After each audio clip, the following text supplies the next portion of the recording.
for a crime which they had not committed. As Jewish attacks continued, the pressure for a solution increased. The British Empire was forced to turn for help. Here in London, at the Foreign Office, they'd had enough. They turned the problem over to the United Nations. The UN voted at the end of November 1947 to partition Palestine into two states, one Jewish and one Arab. The Jews got the best of it. More than half the country, even though they owned around 10% of the land, and there were twice as many Arabs. The Palestinian Arab leadership rejected the plan straight away. This was not going to be settled by diplomacy. In Palestine, the Jews celebrated.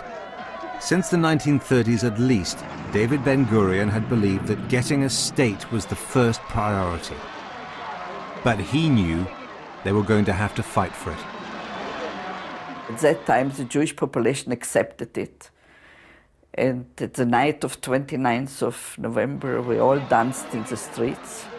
And we were still dancing when the first news came that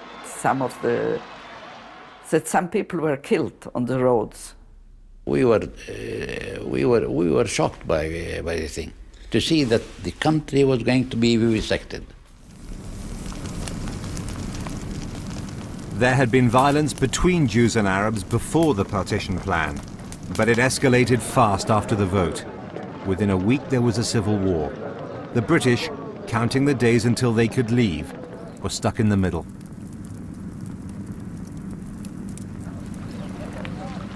The Jewish underground army was rapidly coming out into the open. They had clandestine arms factories, but they were still short of weapons. Their biggest advantage over the Palestinians was a leadership that had spent years preparing for this moment.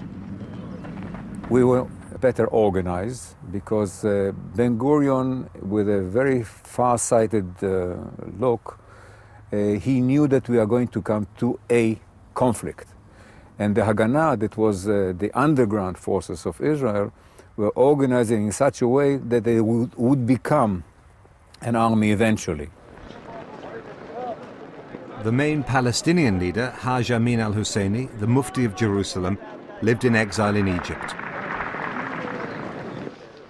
During the Second World War, he was in Berlin supporting the Nazis. The Mufti controlled the biggest Palestinian militia. Other Arab leaders saw him as a rival, not as an ally. He appointed his cousin, Abdul Qadir al-Husseini, to lead his militia, which was called the Holy War Army. In the minds of people, he was a hero, and he deserved to be a hero.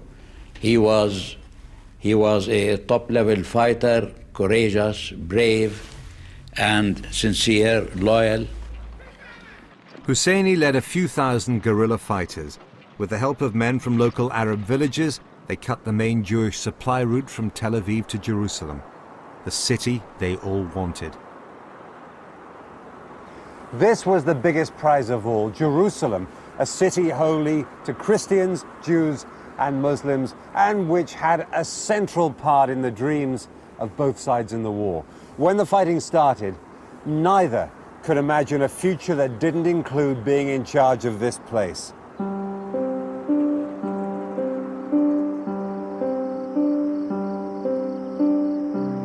In the partition plan, Jerusalem was supposed to be under international control. Neither Arabs nor Jews wanted that. So, once again, in its bloody history, the Holy City was at war.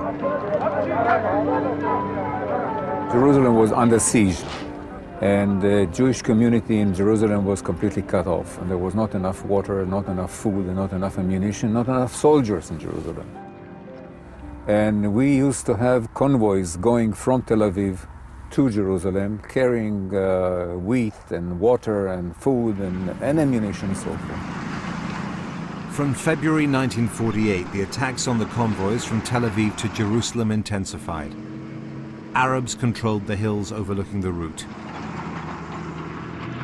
The Haganah constructed improvised armored cars, known as sandwiches, to protect themselves. We fought our way to Jerusalem, fighting vehicle after vehicle,